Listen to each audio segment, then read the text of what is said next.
Excuse me, Esther, what do you think you're doing? Thanking our sponsors. God, I wish they did sponsor us. And besides, that's not how you thank sponsors and Contra people in shows anyway, and you well know that. It's true. Luckily, we have Sonia Harding, a real expert in Contra and sponsorship deals, along right now. Thank you, Lacey Brown. Beautiful Lacey Brown. Hi, my name is Esther Coleman-Hawkins, and along with Denise Erickson, we run Media Mentors. Now, if you haven't seen a Running Free Skills workshop before, we have teamed up with the fantastic ACMI to bring you short, sharp 101 sessions on screen skills. So today I'm talking to Sonia Harding. She is the EP of the long-running and award-winning series Selling Houses Australia. And we're going to be learning about sponsorship and product placement, also called Contra by those in the know. So hi Sonia, thank you for joining me. Hello, nice to meet you, nice to join you. Now, for those who don't know the show or who haven't seen it, can you just give me an overview of the format? Yeah, so Selling Houses Australia, it's kind of a mashup between a real estate show and a renovation show. So the concept is you've got people who are stuck on the market and can't sell. Our host, one of the hosts is a real estate agent, Andrew Winter. So he comes in, has a look at the place, gives his opinion as to what might be wrong with it. Then he brings in Charlie and Shayna, who are designers, basically landscape and interiors. They give their opinion as well based on Andrew's findings. So he brings the real estate into it. They bring the floor plan stuff. So they might work on a floor plan or it's got no street appeal. We do a renovation on the house and then basically it goes back on the market and hopefully sells. Awesome. Now let's be straight up at the beginning. Could you make this show? Could Foxtel make this show without Contra and sponsorship? No, look, it's a really important part of the renovation because, renovations are really expensive. And if the production was to bankroll the whole renovation, that would just make this show too expensive to make. So we work on it in a few ways. The homeowner does have to put some money in, so they're invested, there's a real commitment from them. We have a bit of money in production, but the really important thing is the show sponsorship and the product placement or Contra items that we get from various suppliers. And so thinking about kind of shows on TV in general, is it just the ABC that doesn't use Contra and sponsorship? It does seem to be, yes, because I know SBS does. So I think the rest of TV does go there, and particularly your sort of 7, 9, and 10 really rely on it more heavily. And Foxtel does, but we tend to be perhaps a little bit less obvious than some of the free-to-air networks. Now, what's the difference between sponsorship and Contra? Right, well, there is quite an important difference. So sponsorship is, the channel has a big sort of sales marketing team which will go out to the marketplace and ask companies if they want to sponsor the show. So for example, we've had Luxaflex is a long-term sponsor of ours. Caroma has sponsored the show in the past. We've had car sponsors, we've had paint sponsors, Torbans. These companies come on board via the network, and what they get out of that is they get product placement, so they give us items to use within the renovations. Then they also get a bigger sort of advertising package that surrounds that. So, there'll be some on-air spots for advertising. There will be some program extenders, which are kind of extra material we shoot within the show that goes on between the ad breaks. It kind of looks and feels like the show, but it's actually more advertorial. They'll get some on-air, web stuff that they can use, which is quite advertorial. And they might get a competition or something like that. So there's a whole big package that sits around it. Contra, or just your product placement, is product which is sourced by us, the production company. So we'll go out to market and just go, okay, well, we need a kitchen, for example, or we need some cushions. And we have a Contra producer who it's their job to approach various companies and see if they'd be interested in supplying product for the show, usually free of charge, in return for some on-air exposure. And so that's kind of where it ends. They get a little bit of social media, but not as much as the big sponsors. Okay, so tell me a bit more about program extenders, because that's a really interesting thing that's kind of, it feels like it's quite new. Yeah, look, I mean, I think people, you know, the way we watch TV now has completely changed. We sort of watch it on demand. We don't, very rarely do we tune in anymore. And that watching on demand also means you can skip through the ads, which is, you know, great for viewers, but advertisers hate it, which I think is probably how product placement came about in the first place. It's like, well, let's embed it in the actual show, and then you've got to look at it. And so a program extender is, for example, Luxaflex blinds. We do, you know, we'd have the blinds in show, we might talk about the blinds, but then we'd shoot something extra. It might be, it's usually a conversation rather than a piece to camera. So we might have done a piece to camera in show, and then Shana, our designer, might be talking to the homeowner about why she's chosen these blinds and the fact that they're really beautiful and they give a lovely diffused light. For all intents and purposes, it could be part of the show. There is no reason why it wouldn't sit in the show and feel like the show. But what it actually does is it sits outside the show. So you go off to the ad, and then you go off to the ad break, sorry, and then partway through, you know, you go, oh my goodness, the show's back on, because you're seeing the show, you're seeing the makeover. But in fact, it's brought to you by Luxaflex. It's not a branded piece, even though it's interesting content and it's not advertising per se. It brings your attention to the specific products. So I can see that would work brilliantly, because I sit there with my Foxtel remote and I'm fast forwarding through the adverts, and I watch out for those kind of, you're right, visual markers that maybe go, oh my God, I've got to hit play. Yeah, exactly. Or you'd hear Shana's voice, you go, oh, it's back on, quick. And then you'd sit there and watch it, and you'd be thinking that, oh gosh, I'm back into the makeover. How did that happen? And then you realise at the end of it. But it's usually sort of a quite entertaining, informative piece that sits within the editorial anyway, you know, so it's all relevant. And yeah, that's how it works. So it's just a sort of, I don't know who came up with them, but it's quite a clever little device that works quite well. Now, you used quite an interesting phrase, advertorial.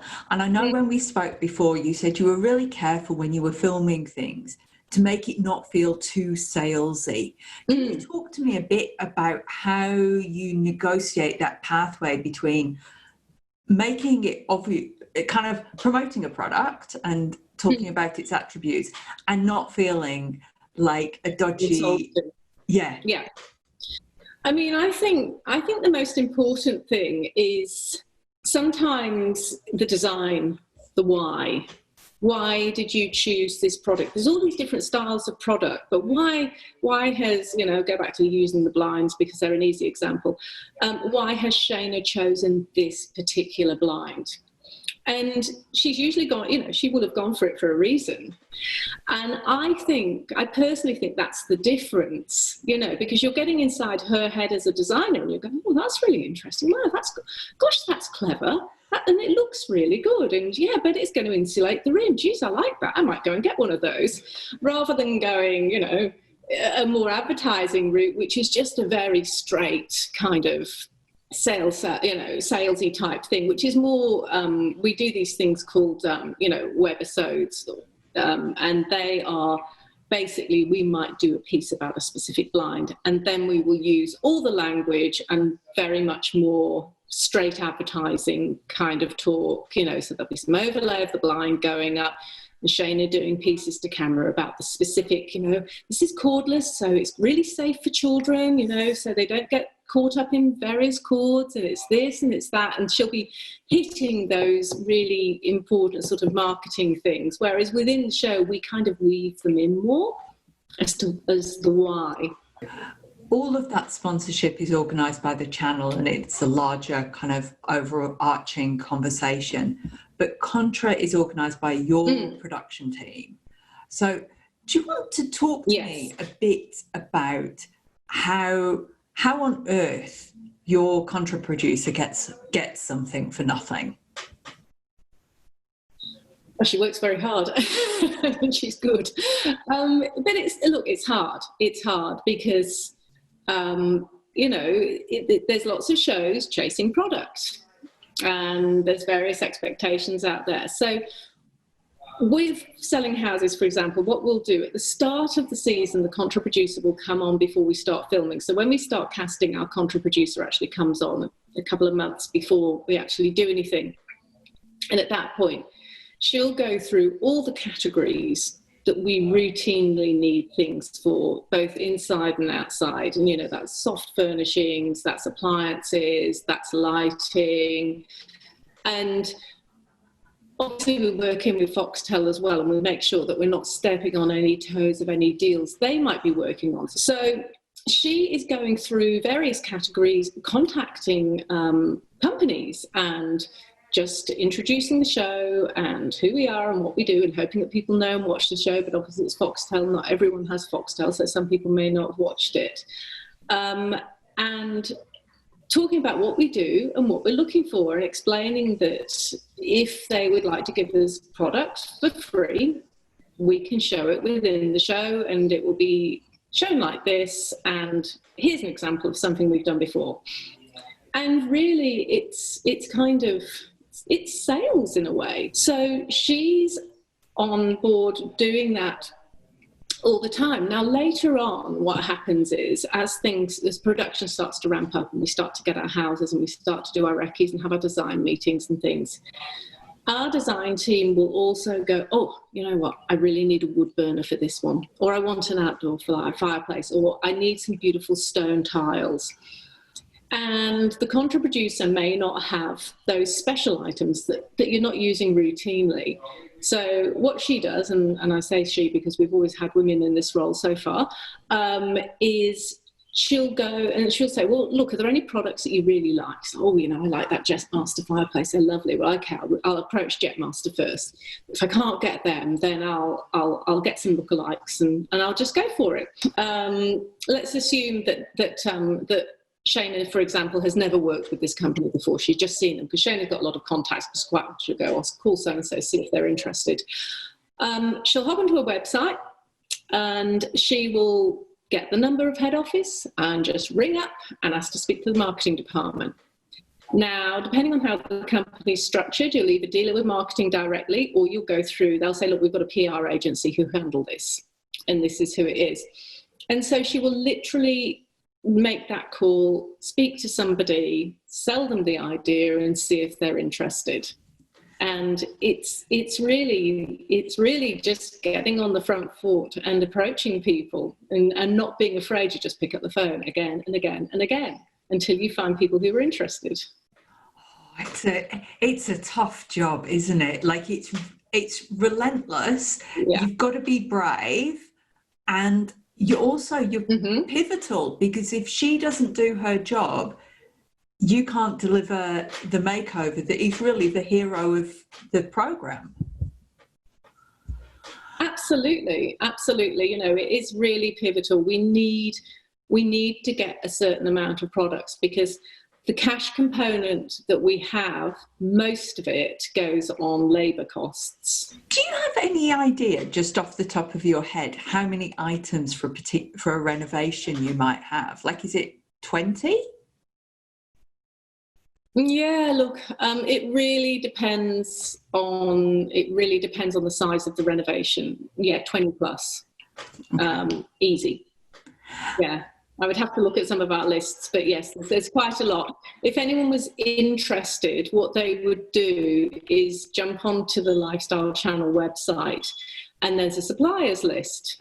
And this is part of something that we deliver to the sponsors, but also our Contra suppliers. I am going to put a link for that in the comments section down below. Now, excellent. With your Contra people, do you negotiate with them how many shots of their product is in a show, how much screen time that they get?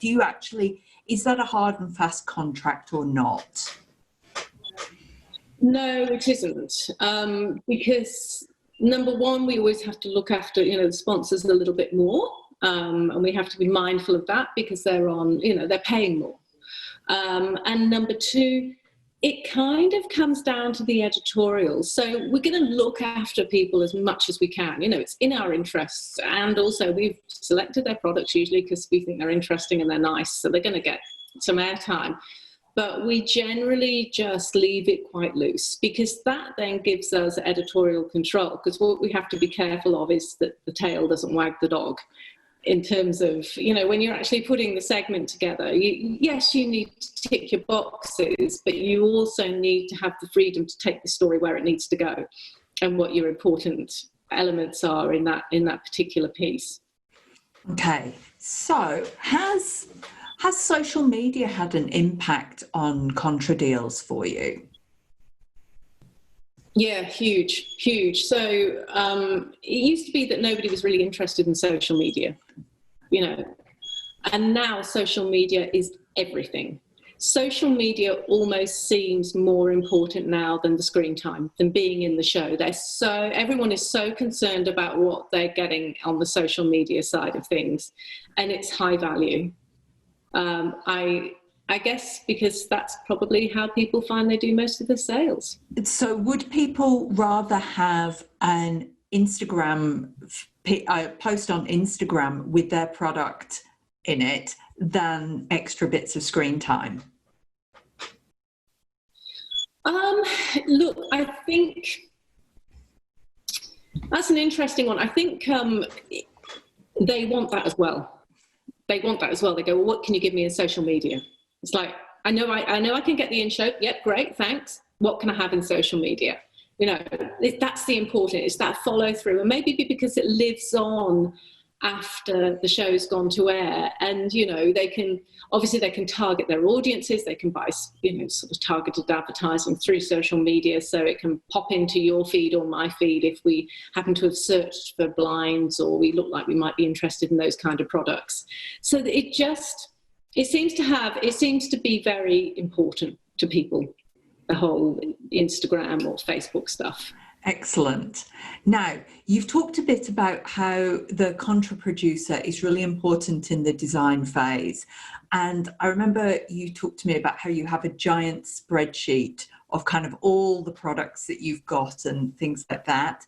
Now, in production, on set, can you tell me a bit about the role of the field producer and your specialist AP in terms of managing Contra and sponsorship on set?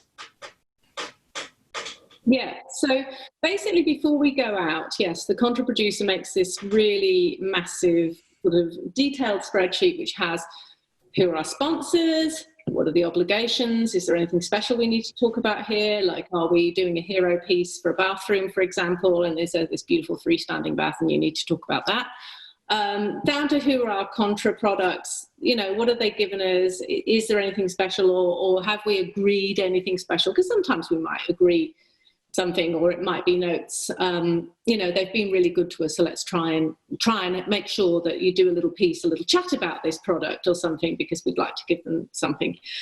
Now, the way it works, so the producer knows that they've got a certain amount of pieces to camera and chats being between the homeowner and the designer, to talk about the redeeming sort of features of that product. Now, in addition, our APs, as well as looking after the story and the contributor and all that sort of stuff and doing the research and whatnot, they have a day with the camera as well. And they've got a second crew. So it's their job to make sure that we tick off those sponsor and Contra shots, to make sure that we've got logos, to make sure that those are covered, to shoot pieces of, that door handle getting installed, or to make sure that, have we got our paint pots, or have we got all of that? So they will literally be going around with that list, ticking it off, working in with the producer. Have you done anything about this yet? And, the build team are really good because they're really aware as well about how important it is for us to have these products. So, our build coordinator might come running in from the front going, hey, the truck's arrived with the lighting in it. you know, do you want to, I know you've got that on the list, do you want to do a piece about it, or do you want to get some unloading shots? So everybody's got their eye open. So when we get into the edit suite, we've got the relevant shots to be able to cut them into the show. And then from there, that list goes into the edit suite. So it'll go to our post producer and our editor, and along with some field notes and things like that. And so when they come to it, they'll know that, yeah, there was a piece done about that. Yes, that's really important. Oh, it's a feature episode for this sponsor this week. So we need to make sure that we make a big deal about the blinds because they're the really premium ones. And so it goes all the way through the production process to the point that when we finish cutting segment 3, which is the makeover segment, which is where all the Contra stuff sits, the Contra producer then jumps back in again and watches it and then goes, oh, what about so-and-so? And they will literally be ticking stuff off, and we're keeping everybody happy, and we're holding up our side of the bargain. Now, you talked before about the tail not wagging the dog. How do you manage those balances between your obligations and the editorial? Because I'm sure that that's come up as an issue for you in the past. Look, it has. And I think it's a difficult one. And obviously you want to look after the people who supply product to you. They're really valuable. But at the end of the day, if it starts to feel too much, it has to be pulled back. And that's where, when sometimes if we've got people who supply across the series, we go, you know what, too much in this. Let's do something for them the next episode, if we're in a position where we can. And so, and also it's about, you know, it's also about the field producer thinking of interesting ways to weave those products into the story. So they're not, it doesn't feel clunky. It doesn't feel like, here's the bit where we talk about this, here's the bit where we talk about this. You know, we try really hard to come up with interesting ways to integrate products. And because they're part of the build, if they're part of the story, then it's not hard. You know, it doesn't feel like it's just, you know, something that's just shoved in there. We never name products. It's just something that Selling Houses doesn't do. And I personally like that. I feel as soon as you start saying, I'm going to get in the Hilux and go down to Mitre 10, I'm immediately, my radar's on, I'm being sold to, or I've just got to, you know, I've just got to put this, I can't remember the brand name, you know, this Luxaflex blind in. Whereas it's like, oh, the blinds look great. Yeah, do you like them? Oh my God, they make such a difference to that window. I can't believe it. Those scruffy old curtains before. I know, and this one, and suddenly, and yes, okay, you're having that conversation. There is an installer there with Luxaflex written across their back.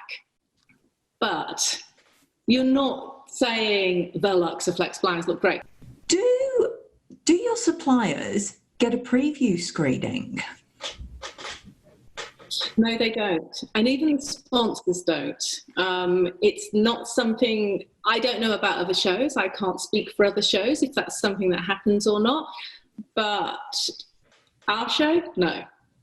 It's, you know, we try and be really honest and truthful, and we try and look after our suppliers. So when we screen, we, you know, hope people aren't going to get upset. And the reason why I think we don't do screenings is, number one, as soon as you start screening something, you start giving editorial control.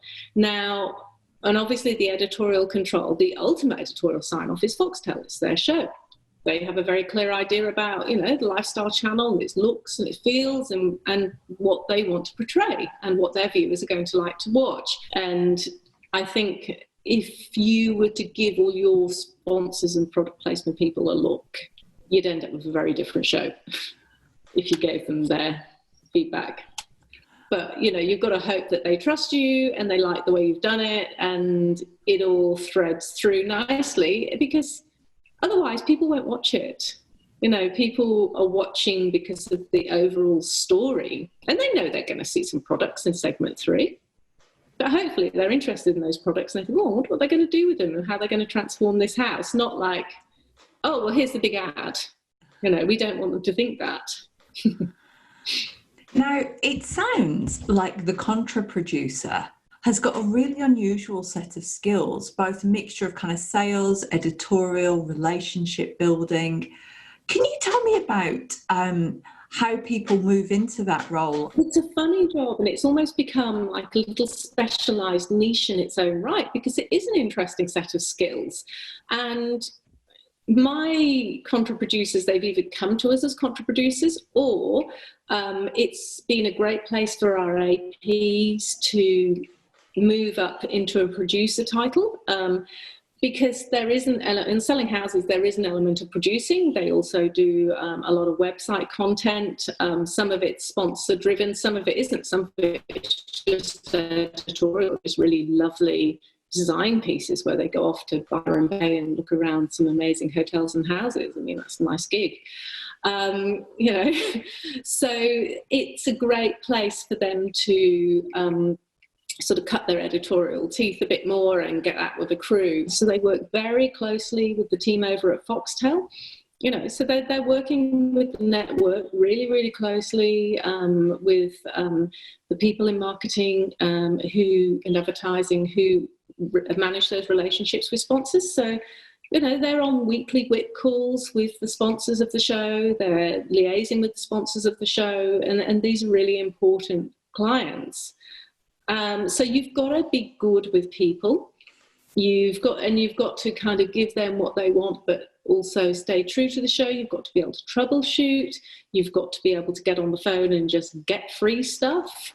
And you've got to have a creative and editorial side as well, that you can think of ways to, you know, promote products and show them off to their best advantage. So it's a funny old skill set, and sometimes people come to you with part of it, not all of it, but you go, no, they'll be all right, we can teach them the other bits. You think about Hollywood movies and there's just like apple, oh, let me lift my Apple MacBook. It's so prevalent. Once you start thinking, start thinking of it. Now, is there anything else that we should know about sponsorship and product placement before anybody who's watching this goes off and picks up the phone to make that call? Look, I think the thing is say you're making something and you're trying to, you know, get some product, then it could be your own project, but you really need stuff. I think just promote it as best you can. You have to be persistent. You have to have that terrier in you that will just keep going and going and going. And somebody eventually will come to the party. But I think be enthusiastic, believe in what you are doing, believe in the opportunity, and you're more likely to get people on board. And the most part, you know, always be nice and polite and don't get offended if they say no, because a lot will. That is such good advice. Sonia, thank you so much for sharing your knowledge and expertise with us. It's been fascinating learning about this world. And thank you so much. Bye-bye. A pleasure. Thank you. See you. Bye-bye.